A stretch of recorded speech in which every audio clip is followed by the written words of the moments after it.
Hello student, आज આપણે ધોરણ 12 કેમેસ્ટ્રીમાં ચેપ્ટર નંબર 1 ઘન અવસ્થાની અંદર એકમ કોષમાં પરમાણુઓની સંખ્યા વિશે ભણીશું। આગળના લેક્ચરમાં તમે એકમ કોષ શું છે, એકમ કોષ કયા પ્રકારના બનેલા છે, કઈ કઈ એની લેટિસ રચનાઓ છે, એ બધી વસ્તુ આપણે જોઈ લીધી। એની અંદરના 7 સ્ફટિક પ્રણાલીઓ પણ આપણે જોઈ અને એનામાંથી શક્ય વિચલન થઈને 14 લેટિસ બ્રેવિસ પણ આપણે જોયા। હવે આપણે વાત કરીએ કે હમણાં સુધી એકમ કોષ આપણે કહી તો દીધો કે આખા સ્ફટિકમાંથી તમે એકમ કોષ લઈ અને એના આધારે આખા સ્ફટિકને સમજી શકો છો, પણ એક સ્ફટિક પ્રણાલી જે છે અથવા તો એક સ્ફટિક લેટિસ જે છે એ અસંખ્ય એકમ કોષોનું બનેલું હોય છે। તો આ એકમ કોષને જ્યારે ગણતરીમાં લો છો તો એની અંદર પરમાણુઓની સંખ્યા કેવી રીતે કન્સિડર કરવી એ આપણે હવે સમજીશું।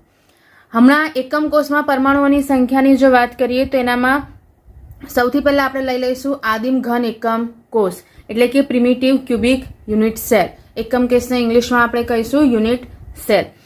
એક આદિમ ઘન કોષની જ્યારે વાત આવે છે ત્યારે એની અંદરનો જો મુદ્દાઓ યાદ કરી લઈએ તો સૌથી પહેલું આવે કે એના ઉપર અણુ, પરમાણુ કે આયન એટલે કે એક ઘટક કણ જે છે એ ફક્ત અને ફક્ત ક્યાં રહેલા છે? 8 ખૂણાઓ ઉપર રહેલા છે। આ ખૂણાઓ સિવાય અણુ પરમાણુ કે આયન બીજી કોઈ જગ્યાએ તમને આદિમ ઘન કોષમાં જોવા મળે નહીં। આ સૌથી સાદામાં સાદો ઘન છે એવું તમે એને કહી શકો છો।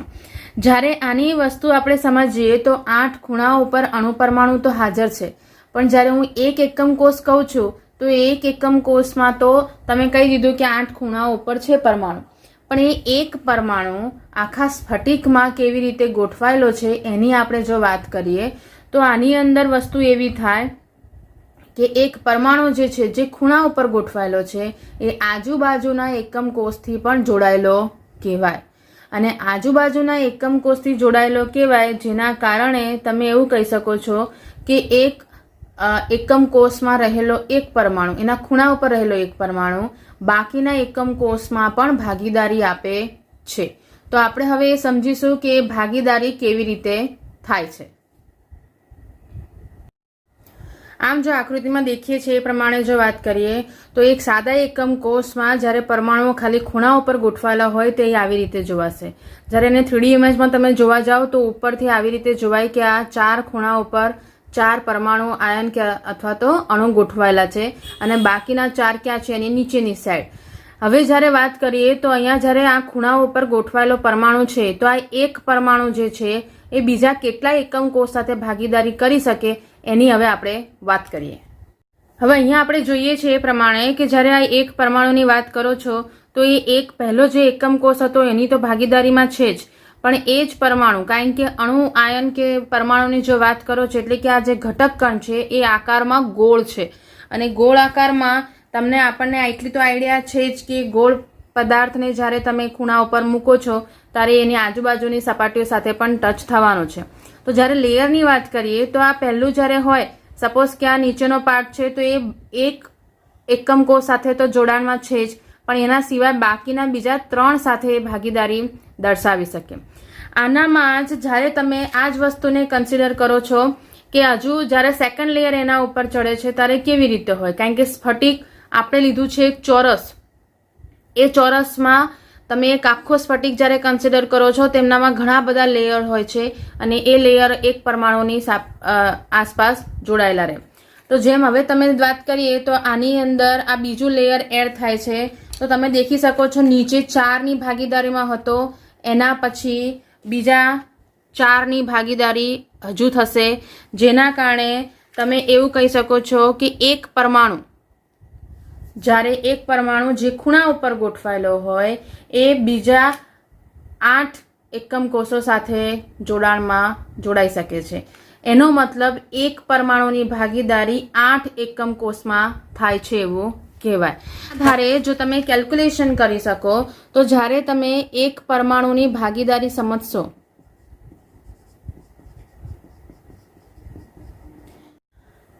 ભાગીદારીની વાત કરીએ તો એ કેટલી થઈ જશે? એક પરમાણુની ભાગીદારી 8 એકમ કોષમાં થાય છે,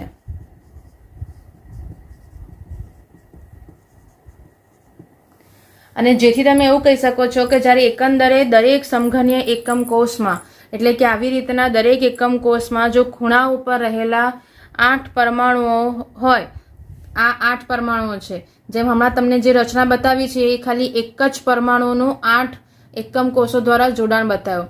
એવી રીતે આ દરેક એકમ કોષ જે છે એની આજુબાજુ રહેલા 8 એકમ કોષ સાથે ભાગીદારી દર્શાવે. તો જ્યારે તમે એક એકમ કોષ, જે આદિમ એકમ કોષની આપણે વાત કરીએ છીએ, જે સમઘનીય એકમ કોષની વાત કરીએ છીએ, એના 8 ખૂણા ઉપર રહેલા પરમાણુઓની જ્યારે ભાગીદારીની વાત કરશો તો એ એક પરમાણુ 8 એકમ કોષ સાથે ભાગીદારી દર્શાવે. તો 8 એકમ કોષ જે છે એ કેટલી ભાગીદારી દર્શાવશે? તો તમે કહી શકો છો કે જ્યારે એક આદિમ કોષમાં પરમાણુઓની કુલ સંખ્યા શોધવી હોય તે વખતે દરેક પરમાણુઓની જેટલી ભાગીદારી થતી હોય એની ગણતરી કરવાની. તો મારી પાસે 8 ખૂણા ઉપર 8 પરમાણુ છે એવું કહેવાય, અને એની ભાગીદારી કેટલી થઈ? એક પરમાણુ જે છે 8 એકમ કોષ સાથે ભાગીદારી દર્શાવે. મતલબ કે જ્યારે હું એક કોષની વાત કરીશ તો એનામાં ખાલી એનો 1/8 જેટલો ભાગ જ રહેલો હશે. બાકીનો જે ભાગ છે એ બાકીના બધા 7 એકમ કોષમાં વિભાજિત થયેલો હોય એવું કહેવાય. એટલા માટે જ્યારે તમે આનો સાદુરૂપ આપશો તો તમને ફક્ત ખાલી એક જ પરમાણુ મળશે. તો આના ઉપરથી આપણે એવું કહી શકીએ છીએ કે આદિમ ઘન એકમ કોષ જે છે એની અંદર પરમાણુઓની સંખ્યા કેટલી? તો કે ફક્ત એક જ પરમાણુ. અને આને તમે બીજી ભાષામાં પણ કહી શકો છો કે 8 ખૂણાઓ સરખા છે, 8 ખૂણાઓ પર રહેલા પરમાણુઓ પણ સરખા જ હોય. એટલા માટે આમ ટોટલ જોવા જાઓ તો એનો 1/8 જેટલો ભાગ જ એક કોષમાં હાજર હોવાથી તમે એનો પરમાણુ કેટલો કહી શકો છો? 1. નેક્સ્ટ જો વાત કરીએ તો નેક્સ્ટ તમારી પાસે છે એને આપણે સમજીશું અંતઃકેન્દ્રિત સમઘનીય પદાર્થ, ઘન.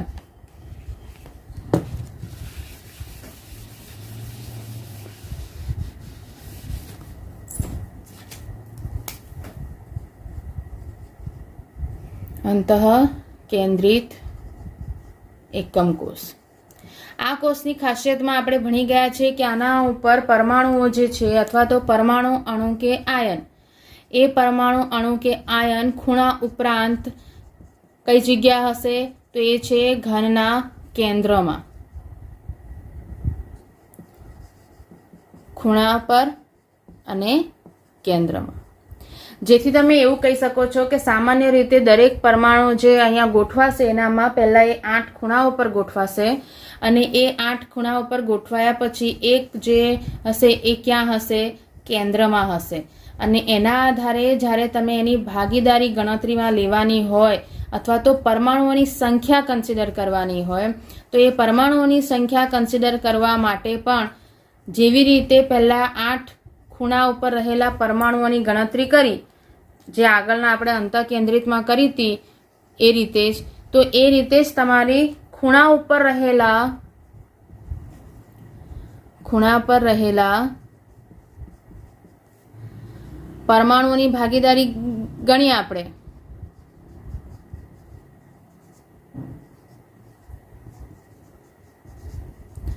તે હમણાં જેમ ગણીએ એમ કે 8 ખૂણા ઉપર રહેલા 8 પરમાણુઓ છે અને દરેકનો ભાગ કેટલો થયો? 1/8 જેટલો, એટલે આ થયો એક પરમાણુ.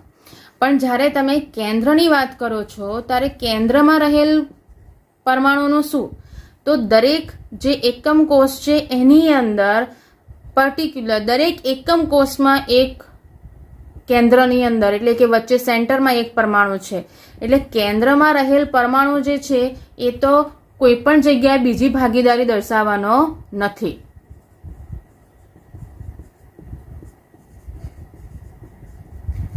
જેમ કે જો સમજીએ, જેમ કે અહીંયા આપણે બતાવ્યું છે કે આ જે પરમાણુ જે છે એ ખૂણા ઉપર રહેલો પરમાણુ છે. જે એ ખૂણા ઉપર રહેલા પરમાણુઓનું લેયર દીઠ 8 ભાગમાં વિભાજન થાય છે.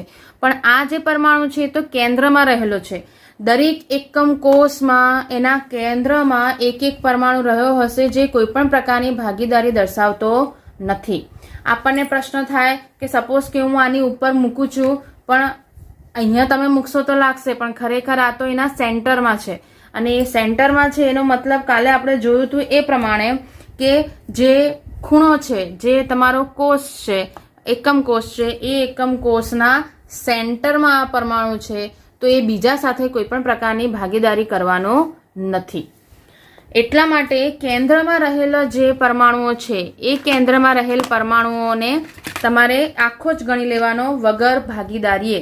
તો માટે જ્યારે તમે કુલ પરમાણુઓની સંખ્યા લખશો તો એ કુલ પરમાણુઓની સંખ્યા કેટલી થઈ જશે? તો જે ખૂણા ઉપરના પરમાણુઓની ભાગીદારીથી મળ્યો એક પરમાણુ અને કેન્દ્રમાં રહેલો એક પરમાણુ, માટે ટોટલ થયા 2 પરમાણુ. આ થયું અંતઃકેન્દ્રિત એકમ કોષમાં રહેલા પરમાણુઓની સંખ્યા. હવે ત્રીજા એકમ કોષની વાત કરીએ તો એ છે ફલક કેન્દ્રિત એકમ કોષ. ફલક કેન્દ્રિત એકમ કોષમાં પણ તમે જો પરમાણુઓની સ્થાન કહેશો તો એ પરમાણુઓ અથવા તો જે ઘટક કણ છે એ ઘટક કણ ખૂણા ઉપર તો હાજર હોય જ છે, પણ એની સાથે સાથે દરેક ફલકના કેન્દ્રમાં હાજર હોય છે. મતલબ 8 ખૂણા ઉપર અને 6 ફલક ઉપર, દરેક ફલક ઉપર તમને એક એક પરમાણુની હાજરી જોવા મળી જશે. હવે જ્યારે આની અંદર તમે જો રચના સમજીએ તો આ 8 ખૂણા ઉપર તો આવી ગયું, પણ એની સાથે સાથે દરેક ફલકના સેન્ટરમાં તમને પરમાણુ જોવા મળે. આ એક આગળની સાઈડ અને આ પાછળની સાઈડ. આમાં જો તમે દેખશો તો તમને દરેક ફલકના સેન્ટરમાં મળે છે, તો જ્યારે એ બાજુના એક જ એકમ કોષ સાથે ભાગીદારી દર્શાવશે. આની અંદર જો સમજીએ તો એની રચના કેવી હશે? હવે જો આના હિસાબે દેખીએ તો તમારી પાસે જેમ અહીંયા કીધું એમ કે આ ખૂણા ઉપર રહેલો પરમાણુ છે એનો આ નીચેના લેયરમાં 4 અને ઉપરના લેયરમાં 4 એમ કહીને 8માં ભાગીદારી થાય. જ્યારે આ ફલકમાં રહેલું છે, ફલક મતલબ અહીંયા સાઈડ પરમાં બતાવ્યું છે, આવી રીતની રચના હોય તો આની સાથે બીજો જ્યારે કોષ જોઈન કરશો તો એ ફક્ત 2ની જ ભાગીદારીમાં જોડાય. જેવી રીતે તમને અહીંયા જોવાય છે એ પ્રમાણે કે આ 2ના જ એકમ કોષની ભાગીદારીમાં છે. એના સાથે એને ઉપરના લેયર સાથે કોઈ લેવા દેવા નથી. ઉપરનું લેયર એટલે તમે આની ઉપર કોઈ બીજું લેયર મૂકશો તો પણ આ પરમાણુની એમાં કોઈ પણ પ્રકારની ભાગીદારી થવાની નથી. આમ ફલક કેન્દ્રિત માટે જ્યારે વાત કરીએ છીએ તો એ ફલક કેન્દ્રિત માટે પરમાણુઓની ભાગીદારીના કોન્સેપ્ટમાં પહેલું જે આવી ગયું એ તો આવી જ જશે કે ખૂણા ઉપર રહેલા પરમાણુઓની ભાગીદારી.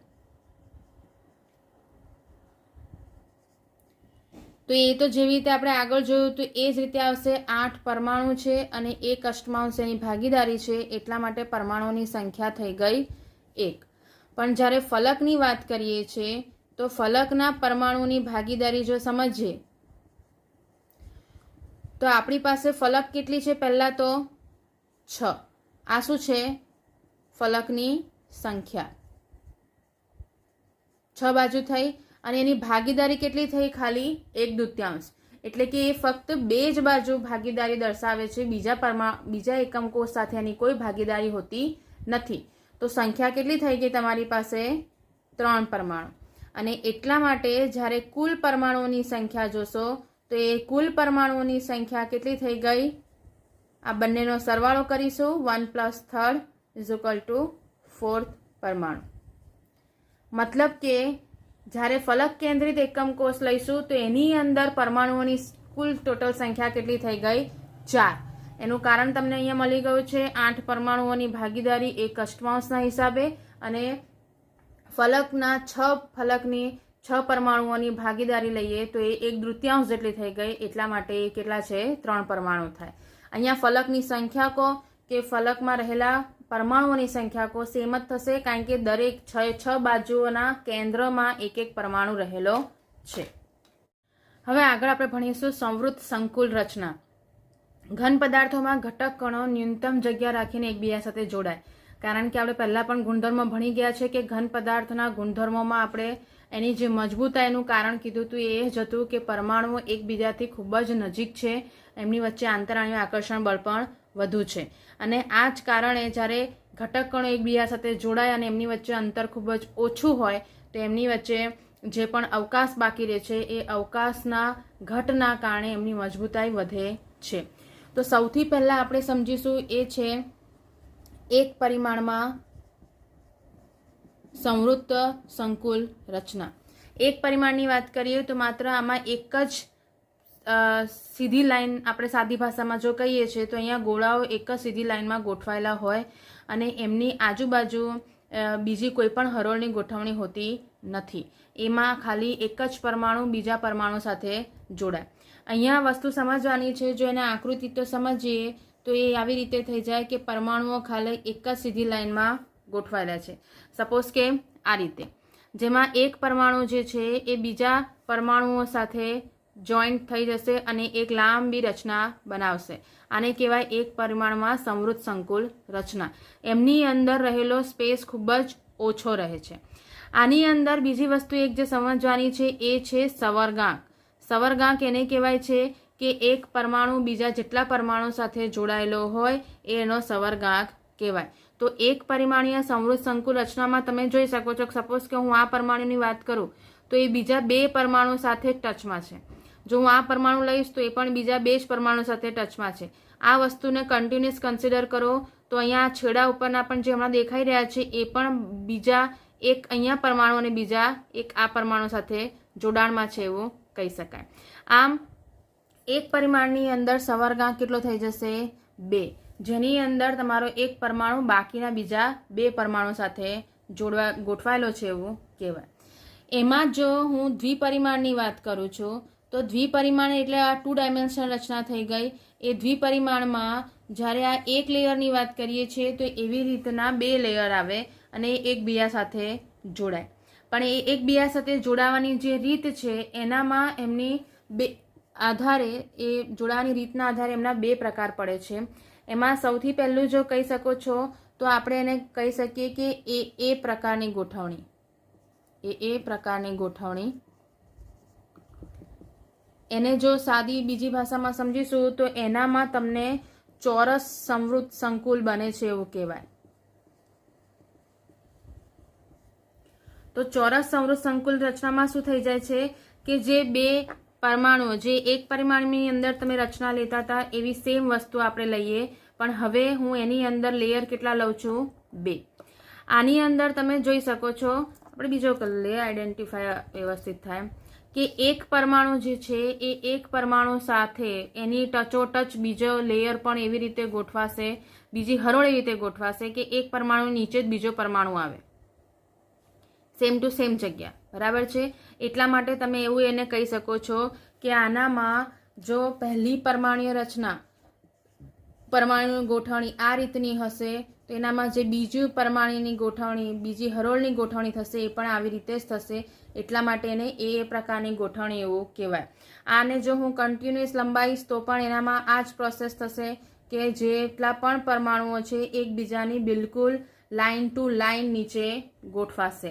એટલે તમે જો જોવા જાઓ તો આપણી પાસે રચના કંઈક આવા પ્રકારની થશે કે જેનામાં લેયર હરોળ જે બને છે એ હરોળમાં પણ પરમાણુઓ જે છે એકબીજાની નીચે એક સાથે જ કન્ટિન્યુઅસ લાઇનમાં જોડાશે. એ ઓલ્ટરનેટ થતા નથી. જ્યારે બીજી જે રચના છે, બીજી જે દ્વિપરિમાણીય રચના છે એ બીજી દ્વિપરિમાણીય રચનામાં તમારે એબી પ્રકારની રચના કહેવાય. આને હું 4 વાર એ લખીને પણ કહી શકું છું. એબી પ્રકારની જે ગોઠવણી છે એ ગોઠવણીની અંદર શું થશે? જેને આપણે કહી શકશું ષટકોણીય સમૃદ્ધ સંકુલ.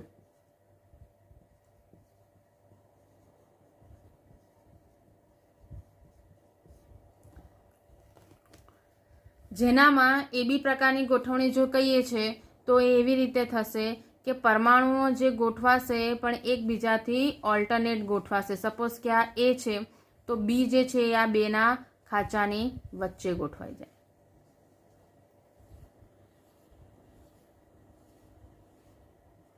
ફરી એ આવે અને ફરી બી આવે.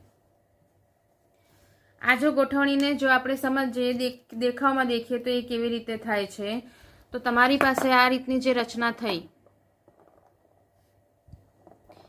જેમાં ઓલ્ટરનેટ ગોઠવાશે.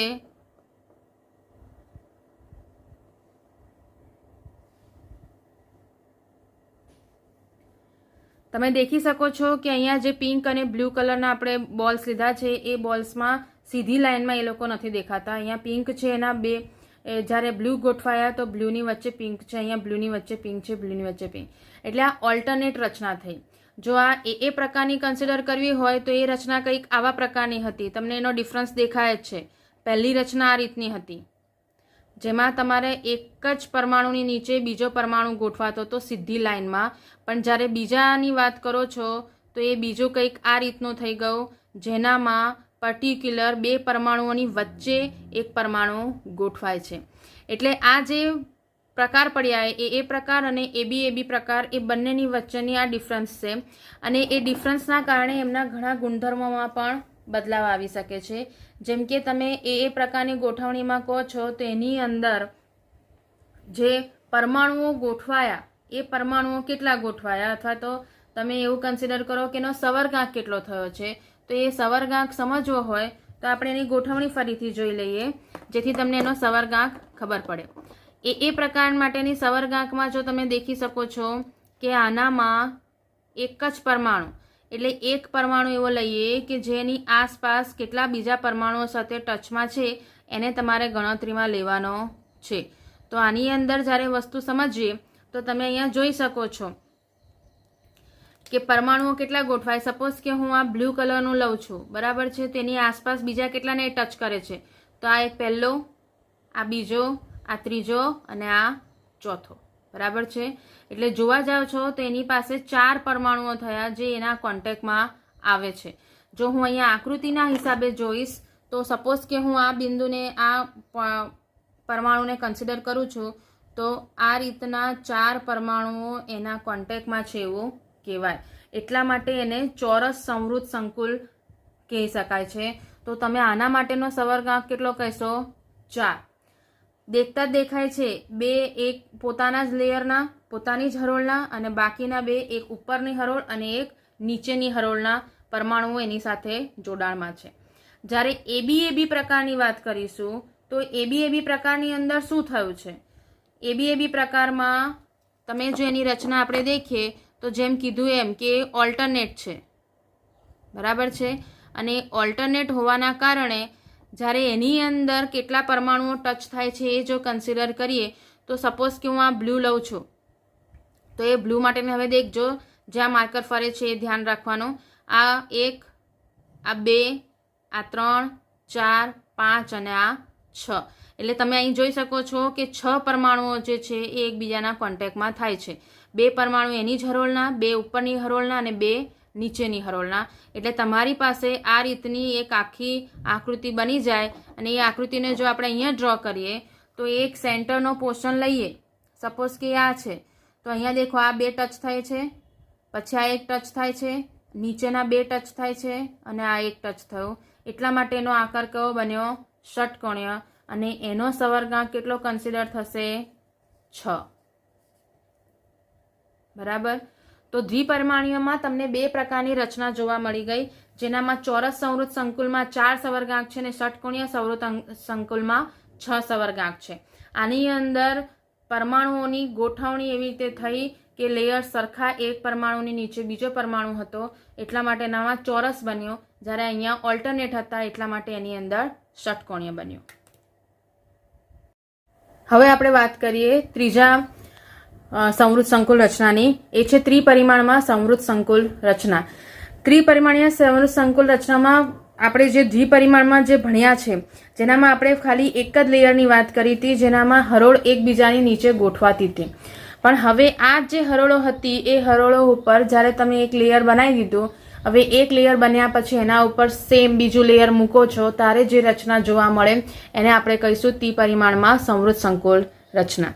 તો દ્વિપરિમાણમાં આપણે 2 પ્રકારની રચના જોઈ હતી, ચોરસ સંવૃત સંકુલન અને ષટકોણીય સંવૃત સંકુલન. તો એ બંનેમાં જ્યારે તમે બીજું લેયર એડ કરો છો ત્યારે એનામાંથી ત્રિપરિમાણમાં એનું કન્વર્ઝન થઈ જાય. તો એ દ્વિપરિમાણીમાંથી ત્રિપરિમાણમાં કન્વર્ટ કરવા માટે આપણે એને કેવી રીતે એની રચના સમજીશું.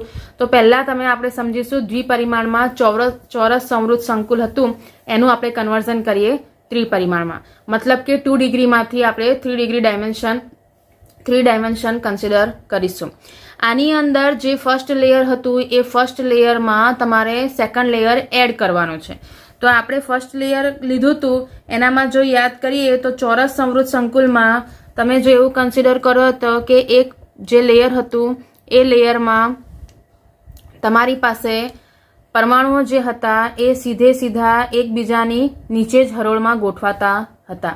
હવે જ્યારે આનું 3D ઇમેજ કન્સિડર કરવી હોય તો આ જે લેયર હતા એ જ લેયર ઉપર તમારે સેમ સ્ટ્રક્ચર, કારણ કે ચોરસ છે એટલા માટે જે પરમાણુઓ ગોઠવાયેલા છે એ જ પરમાણુઓ ઉપર એ જ સ્થિતિમાં બીજા પરમાણુઓ તમારે ગોઠવવાના છે. એટલે આની અંદર નીચેના જે લેયર છે એના જેવું જ સેમ લેયર આપણે ક્યાં મૂકીશું? એની ઉપરથી તમને સ્ટ્રક્ચર એવું દેખાશે જે નીચેના લેયરનું હતું એના જેવું સેમ ટુ સેમ દેખાશે. કારણ કે આપણે 3D ઇમેજ દેખીએ છીએ તો તમે જ્યારે એક સાઈડથી દેખો છો તો તમને ખાલી એક જ ફ્રન્ટ સાઈડ જ દેખાય. તમે અહીંયા ઉપરથી દેખી રહ્યા છો એટલા માટે તમને ખાલી આ રીતે દેખાશે. સાઈડ પરથી જોતા એ કેવી રીતે દેખાશે એ આપણે જોઈએ. ઉપરથી તમને કંઈ આ રીતે જોવાયું, જેનામાં આપણે એક લેયર ઉપર બીજું લેયર જ્યારે મૂક્યું ત્યારે એનામાં એક પરમાણુ બીજા પરમાણુ ઉપર બંધ બેસતો થયો. એને જ્યારે તમે સાઈડથી દેખશો તો એ સાઈડથી તમને આ રીતે જોવા મળશે, જેનામાં પણ તમે ધ્યાનથી દેખી શકો છો કે આનામાં એક પરમાણુ જે છે ઉપરના લેયરનો એ નીચેના લેયર સાથે એ જ જગ્યાએ ગોઠવાય છે જ્યાં બીજો પરમાણુ છે. આનો મતલબ કે અહીંયા ચોરસ સમૃદ્ધ સંકુલ બને છે તો તમને અહીંયા દેખાશે બી ખરું કે બે પિંક અને બે બ્લુને તમે જ્યારે જોઈન્ટ કરશો તો તમને એક ચોરસ બનતો દેખાય છે. આ દર્શાવે છે કે આ દ્વિપરિમાણીય ચોરસ સમૃદ્ધ સંકુલમાંથી ત્રિપરિમાણીય રચના થઈ. ત્રિપરિમાણીય એટલા માટે કે તમે એની સાઈડ પણ જોઈ શકો છો, એટલે કે એની બાજુ પણ દેખી શકો છો અને એને ઉપરથી પણ જોઈ શકો છો. આપણે હમણાં જે રીતે જોયું એ પ્રમાણે કે જ્યારે દ્વિપરિમાણીય ચોરસ સમૃદ્ધ સંકુલને તમે ત્રિપરિમાણીય ચોરસ સંકુલમાં કન્વર્ટ કર્યું છે ત્યારે એ પ્રકારની જે રચના થઈ એ પ્રકારની હતી. એટલે કે એનામાં જે પણ લેયર બન્યા હતા એ લેયર તમારા સમાન પરમાણુઓ એકબીજાની નીચે વ્યવસ્થિત સીધા ગોઠવાયા. અને આની જ ઉપર જ્યારે બીજું લેયર મૂક્યું ત્યારે આ પણ સેમ ટુ સેમ જ હતું અને બીજા લેયરમાં પણ એ પ્રકારની જ ગોઠવણી જોવા મળી. હવે જો વાત કરીએ એ છે તમારું સેકન્ડ, જેનામાં દ્વિપરિમાણીય જે ષટકોણીય રચના હતી એ ષટકોણીય રચનાને આપણે જ્યારે ત્રિપરિમાણીય સમૃદ્ધમાં કન્વર્ટ કરીશું ત્યારે એનામાં શું થશે? તો હવે અહીંયા જ્યારે તમને યાદ હશે જ કે આપણે હમણાં જ ભણી ગયા કે જ્યારે તમે ષટકોણીય સમૃદ્ધની વાત કરો છો તો તમારા દિમાગમાં રચના આવી જશે કે એબી પ્રકારની રચના હતી, જેનામાં બે હરોળો અથવા તો બે જે પરમાણુઓની હરોળ હતી એ એકબીજા સાથે ઓલ્ટરનેટ જોડાયેલી હતી. અને એ ઓલ્ટરનેટ જોડાવાના કારણે એનામાં તમે અવકાશ જે હતો એનાથી ઓછો હતો. કોનાથી ઓછો? તો એ હતું ચોરસ સમૃદ્ધ કરતા. આની અંદર એક પરમાણુ જે છે એ એક જ લેયરમાં, એટલે કે આ જે પહેલું લેયર હતું એ પહેલા જ લેયરમાં 6 પરમાણુ સાથે જોડાય છે.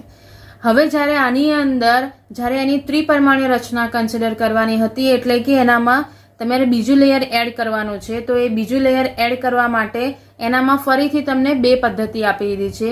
એ 2 પદ્ધતિમાં પહેલું જે આપ્યું છે એનામાં એવું આપ્યું છે કે જ્યારે ફર્સ્ટ લેયર ઉપર ફર્સ્ટ જે લેયર છે અથવા તો ફર્સ્ટ જે સ્તર છે એના ઉપર બીજું સ્તર મૂકવામાં આવે. આ પહેલી ઘટના છે જેની અંદર એક લેયર ઉપર બીજું લેયર મૂક્યું. કારણ કે તમે એવું કહી શકો છો કે જે રીતે અહીંયા એબી રચના છે તો હું બીજા સ્તરની રચના પણ એબી પ્રકારની ગોઠવું તો એની ઉપર એ અને બીની ઉપર બી ગોઠવાશે અને એના આધારે શું રચના થાય એ આપણે જોઈ શકીએ. જ્યારે એની સાપેક્ષમાં જ્યારે સેકન્ડ જે પદ્ધતિ આપી એમાં આપ્યું છે કે બીજા સ્તર ઉપર ત્રીજું સ્તર મૂકવાનું. એટલે આનો મતલબ એવું છે કે તમારે અહીંયા 2 રીતે ત્રિપરિમાણમાં એને કન્સિડર કરવાનું છે. કોને? ષટકોણીય સમૃદ્ધને. પહેલું આવશે કે જ્યારે ફર્સ્ટ લેયર ઉપર તમે સેકન્ડ લેયર મૂકો છો ત્યારે શું થાય, અને ત્રીજું આવશે એનામાં તમારી પાસે એવું છે બીજું આવશે કે જેનામાં તમે બીજા સ્તર ઉપર ત્રીજું સ્તર મૂકો છો. તો એ ત્રીજા સ્તરની ગોઠવણ અને બીજા સ્તરની ગોઠવણના આધારે તમારે 2 પ્રકારે ષટકોણીય સમૃદ્ધનું 3 ડાયમેન્શન ભણવાનું છે. તો એમાં આપણે વાત કરીએ એ છે પહેલા સ્તર ઉપર બીજું સ્તર મૂકીએ તો શું થાય. હવે આપણે જો વાત કરીએ છીએ એ છે કે જ્યારે પ્રથમ સ્તર ઉપર તમે દ્વિતીય સ્તર મૂકો છો ને એ પણ ષટકોણીય રચનામાં, તો એ કેવી રીતે 3 ડાયમેન્શન બનશે.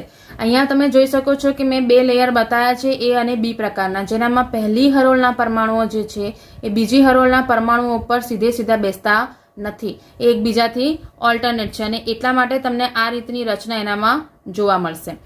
આ જે બની ગયું છે એનામાં તમે એક વસ્તુ નોટિસ કરી હોય તો તમને એક અહીંયા અમુક પ્રકારના છિદ્રો જોવા મળે છે, જેમ કે આ, પછી અહીંયા છે, અહીંયા છે, અહીંયા છે, અહીંયા છે, એવી રીતે તમને અલગ અલગ જગ્યાએ આ છિદ્રો જોવા મળ્યા.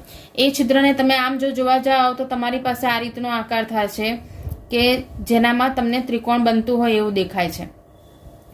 આ જે ત્રિકોણ બને છે એનામાં તમે એને એવું કન્સિડર કરી શકો છો કે 3 પરમાણુઓથી બને છે એવું લાગે છે, પણ ખરેખર જ્યારે આપણે ભણીએ છીએ એ છે 3 ડાયમેન્શન, જેનામાં જ્યારે ઉપરનું લેયર આવશે તો એ ઉપરનું લેયરમાં કંઈક પરમાણુ આ રીતે ગોઠવાઈ જાય, બરાબર છે. અને એના આધારે તમે એવું કહી શકો છો કે પરમાણુ અહીંયા જે છિદ્ર છે એ છિદ્ર અહીંયા પૂરાઈ જશે અથવા તો એ દેખાતું નથી અથવા તો ઢંકાઈ જાય છે. પણ ખરેખર એ જ્યારે તમે એને બીજી સાઈડથી દેખશો ત્યારે તમને એ છિદ્ર અસ્તિત્વમાં જોવાશે. આમ જો તમે સ્ટ્રક્ચરમાં જે રીતે દેખ્યું એ રીતે આ ઉદાહરણમાં સમજીએ આ સ્ટ્રક્ચરમાં, તો અહીંયા તમારું આ બે છે એ ફર્સ્ટ લેયરના થયા, ફર્સ્ટ હરોળના થયા, આ સેકન્ડ હરોળનું થયું અને આ ફર્સ્ટ લેયર થયું. હવે જ્યારે અહીંયા તમને જે છિદ્ર દેખાઈ રહ્યું છે એ તમારું 3 પરમાણુઓથી બનતું છિદ્ર છે. જ્યારે એના ઉપર બીજો લેયર તમે મૂકશો તો આપણને એવું લાગશે કે આ છિદ્ર જે છે ઢકાઈ ગયું છે. જેમ ઉપરથી તમે એને જોશો તો તમને લાગશે કે હા, ચોથો પરમાણુ મુકાયો, બીજું લેયર મુકાઈ ગયું એટલે એ છિદ્ર ઢકાઈ ગયું હશે, પણ ખરેખર તમે એને જોશો તો એ છિદ્ર જે છે એ આ રીતની પોઝિશનમાં તમને અસ્તિત્વમાં જોવા મળશે. આની અંદર 4 પરમાણુ આયા છતાં પણ આ જે છે એ છિદ્ર અસ્તિત્વમાં છે અને એ છિદ્ર ઢકાતું નથી. તો આમ એ જે છે 4 પરમાણુઓથી બનતું ચતુષ્ફલકીય છિદ્ર બન્યું એવું કહેવાય. આમ ચતુષ્ફલકીય સમચતુષ્ફલકીય છિદ્ર જે બન્યું છે એ તમારું કેટલા પરમાણુઓથી બન્યું એમ કહેવાશે? એ છે 4 પરમાણુથી બન્યું એવું કહેવાય. હવે જ્યારે આ જ સમચતુષ્ફલકીય છિદ્રમાં જ્યારે તમે બીજું લેયર મૂકો છો તો આપણે સમચતુષ્ફલકીયની માહિતીઓ તો મેળવી લીધી કે બીજું લેયર મૂકીએ છીએ ત્યારે આ છિદ્ર ઢકાતું નથી, એટલા માટે સમચતુષ્ફલકીય છિદ્ર બન્યું. પણ જ્યારે ઓરિજિનલ તમે જ્યારે આના ઉપર બીજો લેયર બનાવશો તો એ બીજા લેયરમાં શું થાય છે એ હવે આપણે અહીંયા જોઈ લઈએ. તો આવી રીતે તમે બીજું લેયર મૂકો છો, બીજા લેયરમાં પણ વસ્તુ તો તમારી એબી પ્રકારની જ થશે અને એ રીતે જ તમારે એનામાં રચના એની બનાવવાની છે, એટલે કે ઓલ્ટરનેટ. તો અહીંયા તમે જોઈ શકો છો કે મેં અહીંયા બીજું લેયર મૂક્યું. હવે આ બીજા લેયરમાં ધ્યાનપૂર્વક દેખવાનું છે, તો એ ધ્યાનપૂર્વક તમારે પહેલાં દેખો તો પહેલાં જે આ ઓરેન્જ કલરના રિંગ્સ બનાવ્યા છે એ ઓરેન્જ કલરની રિંગ્સમાં જોશો તો તમને અહીંયા ફરીથી સમચતુષ્ફલકીય છિદ્ર જોવા મળે છે. હું ફક્ત ઓરેન્જની વાત કરી રહ્યું છું. તે ઓરેન્જમાં તમને સમચતુષ્ફલકીય છિદ્ર અહીંયા જોવા મળી રહ્યું છે, જેવી રીતે અહીંયા દેખાય છે. તો તમે એમ કહી શકો છો કે સેકન્ડ લેયરમાં પણ એટલે કે બીજા સ્તરમાં પણ તમને સમચતુષ્ફલકીય છિદ્રોની હાજરી જોવા મળી. જે પહેલા લેયરમાં હતી એવું બીજા લેયરમાં પણ તમને એ સમચતુષ્ફલકીય છિદ્રો મળ્યા. પણ અહીંયા તમે જોશો તો નીચેની 3 બંગડીઓ અને ઉપરની 3 બંગડીઓ એટલે કે ટોટલ 6 જે રિંગ્સ બની છે એ 6 રિંગ્સમાં તમને એક નવું છિદ્ર ઉત્પન્ન થયેલું જોવા મળ્યું છે. અહીંયા પણ તમને જોવાય છે ને અહીંયા પણ તમને જોવાય છે. અને એ છિદ્ર તમારું કંઈક આ રીતે બને છે, જેને તમે એવું કહી શકો છો કે એક પ્રકારે સ્ટારની પોઝિશનમાં, કારણ કે તમે નીચે દેખી શકો છો તમે આવી રીતના 3 પરમાણુ લીધા છે અને એ ઓલ્ટરનેટ છે અને એ ઓલ્ટરનેટ હોવાના કારણે તમને આ રીતની કઈ રચના જોવા મળે છે. આ રચનામાં તમારી પાસે આવી રીતે એક સ્ટાર બન્યો છે એવું તમે કહી શકો છો. આ જે છિદ્ર બન્યું છે એને શું કહેવાશે? અષ્ટફલકીય છિદ્ર. જે જોવા જાઓ છો તો 6 પરમાણુઓ દ્વારા બનેલું છિદ્ર છે. આની અંદર નીચેના 3 અને ઉપરના 3 એમ થઈને ટોટલ 6 પરમાણુઓ ભેગા થઈ અને એક છિદ્રની રચના કરે છે. આનામાં તમારી પાસે અષ્ટફલકીય છિદ્ર જે છે એ 2 સ્તર ભેગા થઈને બને છે, જ્યારે સમચતુષ્ફલકીય છિદ્ર દરેક લેયરમાં બને છે. એટલે સમચતુષ્ફલકીય છિદ્ર માટે કેવું હોય તો એ પહેલા અને બીજા બંને સ્તરમાં જોવા મળશે, જ્યારે અષ્ટફલકીય છિદ્ર છે એ 1+2 એટલે કે પહેલું અને બીજું સ્તર ભેગું થાય છે ત્યારે તમને અષ્ટફલકીય છિદ્રની રચના જોવા મળે છે. અષ્ટફલકીય છિદ્ર એટલે ઓક્ટાહાઇડ્રલ એટલે એને O વડે દર્શાવીશું, જ્યારે સમચતુષ્ફલકીય છિદ્ર મતલબ ટેટ્રાહાઇડ્રલ એટલે કે એને T વડે દર્શાવીશું. તો આ દરેક જગ્યાએ તમે જોઈ શકો છો કે ફર્સ્ટ લેયરમાં તમને ફક્ત સમચતુષ્ફલકીય છિદ્રો મળ્યા, સેકન્ડ લેયરમાં પણ સમચતુષ્ફલકીય છિદ્રો મળ્યા, પણ જ્યારે આ બંને લેયર ભેગા થયા ત્યારે તમને શું મળી ગયું? અષ્ટફલકીય છિદ્ર. તો જ્યારે સંબંધની વાત કરવાની છે તો એ સંબંધ તમને કઈ આ પ્રમાણે મળશે. ધારો કે સંવૃત સંકુલ જે બનાવે છે એ પરમાણુઓની સંખ્યા કેટલી છે? સંવૃત સંકુલિત અથવા તો સંવૃત સંકુલ ગોળાઓની સંખ્યા લઈએ તો એ ગોળાઓની સંખ્યા ધારો કે કેટલી છે? n. મતલબ કે ટોટલ જેટલા બી પરમાણુઓ છે એ પરમાણુઓની સંખ્યા તમને અહીંયા કીધી. તો જ્યારે એનામાંથી સર્જિત અથવા તો કેટલા અષ્ટફલકીય છિદ્રો બન્યા છે એની જો વાત કરીએ તો અષ્ટફલકીય છિદ્ર મેં તમને કીધા 2 લેયર ભેગા થશે એના પછી જે બને છે, એટલે જેટલા ગોળાઓની સંખ્યા હશે એટલા જ તમને અષ્ટફલકીય છિદ્રો મળશે. કારણ કે જેટલા ગોળા હશે એટલું જ એ અષ્ટફલકીય છિદ્ર બનાવવામાં યુઝ થશે. જ્યારે સમચતુષ્ફલકીય જે છે એ સમચતુષ્ફલકીય છિદ્ર બંને લેયરમાં જોવા મળે છે, એટલા માટે એ હંમેશા અષ્ટફલકીય છિદ્રો કરતાં કેવા હશે? બમણા હશે. આનો મતલબ એવું છે કે જેટલા અષ્ટફલકીય છિદ્ર હશે એના કરતાં સમચતુષ્ફલકીય છિદ્રોની સંખ્યા બમણી હશે, કારણ કે સમચતુષ્ફલકીય છિદ્રો 2 લેયરમાં બને છે. આ થયું દ્વિપરમાણીય રચનામાં. જ્યારે ત્રિપરમાણીય રચના કરો છો એ પણ ષટકોણીય સંવૃત સંકુલમાં, તો એનામાં તમારું આપણે ફર્સ્ટ લેયર ઉપર જ્યારે સેકન્ડ લેયર મૂકીએ છીએ ત્યારે એ કઈ રીતની રચના મળે છે એ આપણે હમણાં સુધી સમજીએ. હવે જો સેકન્ડ લઈ લઈએ, જેનામાં આપણે એવું કીધું હતું કે જ્યારે સેકન્ડ સ્તર ઉપર તમે ત્રીજું સ્તર મૂકો છો ત્યારે શું થાય છે તે. આના માટેની વસ્તુ જો વાત કરીએ તો એનામાં સૌથી પહેલા આપી દીધું છે એ છે સમચતુષ્ફલકીય છિદ્રો ઢાંકતા. જ્યારે સમચતુષ્ફલકીય છિદ્ર ઢાંકવાના હોય ત્યારે એની અંદર શું પ્રોસેસ આપી દીધી છે?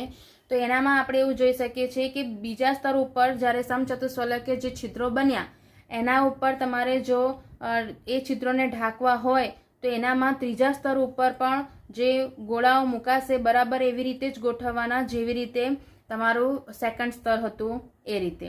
અને એના આધારે તમે એને કહી શકો છો કે આ ગોળાની ભાત જે છે એ રૂપાંતરિત થઈ જશે અને એ ભાત પણ કેવી પ્રકારની હશે? એબી પ્રકારની. આને હેક્ઝાગોનલ ક્લોઝ પેકિંગ રચના કહેવાશે, જેને શોર્ટ ફોર્મમાં કહીશું HCP, હેક્ઝાગોનલ ક્લોઝ પેકિંગ રચના. આની અંદર ઉદાહરણમાં જો લઈએ તો એ મેગ્નેશિયમ અને ઝીંક પ્રકારની જે ધાતુઓ છે એની અંદર આ પ્રકારની રચનાઓ જોવા મળી જાય. આની 3D ઇમેજ અને આની જે ગોઠવણી છે કેવી રીતે થાય છે એની 3D આકૃતિઓ તમને ચોપડીમાં આપી દીધી છે, તો તમે એનામાં પણ એ વસ્તુ જોઈ શકો છો. આની જો રચના કહીએ છીએ અથવા તો જે ગોઠવણી કહીએ એ ગોઠવણી કયા પ્રકારની થઈ છે એવું આપણે કહીશું તો એ થશે એબી પ્રકારની. એટલે કે જ્યારે આની અંદર તમે વાત કરો છો તો એ જે ગોઠવણી થતી હશે તો ફર્સ્ટ લેયર જે થયું એ પ્રકારનો હોય, એના પર બીજું લેયર ગોઠવ્યું એ બી પ્રકારનો, ફરીથી ત્રીજું લેયર જે આવ્યું છે એ પ્રકારનો અને ચોથું લેયર જે આવ્યું છે ફરી બી પ્રકારનું.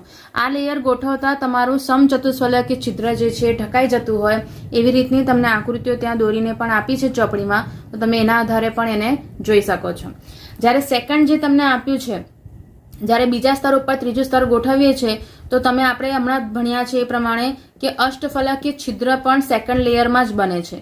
અને એ સેકન્ડ લેયરમાં જ્યારે અષ્ટફલકીય છિદ્ર બનતું હોય તો જ્યારે એની રચના જોવા જઈશું તો સપોઝ કે પહેલું જે લેયર છે એ છે, બીજું લેયર જે છે એ બી છે, જેનામાં અષ્ટફલકીય છિદ્ર બની ગયું. હવે મારે એને જો ઢાંકવું છે તો એના ઉપર હું ત્રીજું લેયર મૂકીશ જે આના કરતાં અલગ હશે, જેને હું આપીશ સી. એટલે કે એનો આકાર પણ તમને આપ્યો છે જે આના કરતાં ઓલ્ટરનેટ હશે. સપોઝ કે જો આ છતું ત્રિકોણ હોય તો એના ઉપર ગોઠવાતું ત્રિકોણ કેવું હશે? ઉલટું ત્રિકોણ હશે. તો જેના કારણે તમે કહી શકશો કે એ બંને જે છે એ બંને લેયરના છિદ્રો જે ત્રીજું લેયર જે મુકાયું છે એ ત્રીજું લેયર એના ઉપર ગોઠવાઈને એ છિદ્રને ઢાંકશે અને જે ચોથું લેયર હશે ફરીથી એ પ્રકારનું હશે. તો અહીંયા અષ્ટફલકીય છિદ્ર જ્યારે ષટકોણીય સંવૃત સંકુલમાં બીજા સ્તર ઉપર ત્રીજું સ્તર બનાવીએ છીએ અને એનામાં પણ અષ્ટફલકીય છિદ્ર ઢાંકવું હોય તો એની જે ગોઠવણી થઈ છે એ ગોઠવણી તમારી કહેવાશે એબીસી પ્રકારની. આ ગોઠવણીઓના પ્રકારના સવાલો MCQ હિસાબે બોર્ડમાં પહેલા પણ પૂછાયા છે, તો તમારે એ વસ્તુ ધ્યાન રાખવાની કે તમને કઈ રીતે એ પૂછે છે કે કયા પ્રકારની ગોઠવણી થાય. જો સમચતુષ્ફલકીય છિદ્ર ઢાંકવું હોય તો એબી પ્રકારની અને અષ્ટફલકીય છિદ્ર ઢાંકવું હોય તો એબીસી પ્રકારની. આ જે અષ્ટફલકીય છિદ્ર દ્વારા જે આખી રચના બની છે એને કહેવાશે સમઘનીય સંવૃત સંકુલ. સમઘનીય એટલે ક્યુબિક ક્લોઝ પેકિંગ રચના, એટલે એ કહેવાશે CCP. આ હેક્ઝાગોનલ ક્લોઝ પેકિંગ રચના હતી. આ CCC એટલે છે સમઘનીય સંવૃત સંકુલ છે, એટલા માટે ક્યુબિક ક્લોઝ પેકિંગ રચના. આની અંદર એને ફલક કેન્દ્રિત સમઘનીય રચના સંવૃત સંકુલ પણ કહેવાય છે, એટલા માટે એને FCC પણ કહેવાય છે, face centred cubic close packing રચના સ્ટ્રક્ચર, અથવા તો face centred cubic close pack રચના. આ જે છે એની અંદર FCC અથવા તો CCP જે લઈએ છીએ એનામાં સેમ જ થાય, અષ્ટફલકીય છિદ્રનો કોન્સેપ્ટ આવી જશે. આ બંને જે રચના છે એ બંને સંવૃત સંકુલો ખૂબ જ સક્ષમ છે. જો કોઈ સ્ફટિકનો 74% જેટલો અવકાશ એ ભરી દે છે, કારણ કે જે પણ છિદ્રો બન્યા હતા એ છિદ્રોને ઢાંકતી રચનાઓ તમને અહીંયા જોવા મળી છે. એટલા માટે આની અંદર તમે એવું કહી શકો છો કે એ સ્ફટિકનો 74% જેટલો ભાગ એ ઢાંકી દે છે, એટલે કે એનામાં છિદ્રોનું પ્રમાણ એટલું ઓછું કરી દે તો ઘન એટલો સ્ટ્રોંગ થઈ જાય. અને આની અંદર દરેક ગોળાની જ્યારે વાત કરશો તો એ દરેક ગોળો જે છે એ બીજા 12 ગોળાઓ સાથે સંપર્કમાં હોય છે, એટલા માટે આ બંને માટે સવર્ગાંક કેટલો થશે તો એ થશે 12. આમ અહીંયા તમે આખા જ જોવા જાવ છો તો આપણે શરૂઆત કરી તે એકમ કોષની રચનાથી. એકમ કોષ ઉપરથી તમે એનામાં પરમાણુઓની સંખ્યા ભણી ગયા અને એના પછી આપણે સંવૃત સંકુલ રચનાઓ ભણી, જેને આપણે ક્લોઝ પેકિંગ રચનાઓ કહીશું, ક્લોઝ પેકિંગ સ્ટ્રક્ચર્સ કહીશું. અને એ ક્લોઝ પેકેટ સ્ટ્રક્ચર્સમાં તમે અલગ અલગ પ્રકારના સ્ટ્રક્ચર્સ અહીંયા જોઈ લીધા. MCQs માટે આની અંદર સમચતુષ્ફલકીય છિદ્રો કેટલા પરમાણુઓ દ્વારા બને છે, અષ્ટફલકીય છિદ્રો કેટલા પરમાણુઓ દ્વારા બને છે, પછી આવી રીતની સમચતુષ્ફલકીય છિદ્રની રચનામાં કઈ પ્રકારની ગોઠવણી હોય. તમારી પાસે આગળ એક પરમાણ્વીય, દ્વિપરમાણ્વીય અને ત્રિપરમાણ્વીયમાં પરમાણુઓની ગોઠવણીમાં AB પ્રકાર, ABC પ્રકાર, AA પ્રકાર, આ રીતના જે પ્રકારના છે સવાલો એ પણ ધ્યાન રાખવાના. અને સૌથી મેન છે એ છે એમના સવર્ગાંક. કયા સ્ફટિક કયા ઘનમાં કેટલા પ્રકારના, કઈ રચનામાં કેટલા પ્રકારનો સવર્ગાંક જોવા મળે છે, એ રીતના સવાલની તૈયારી કરવાની.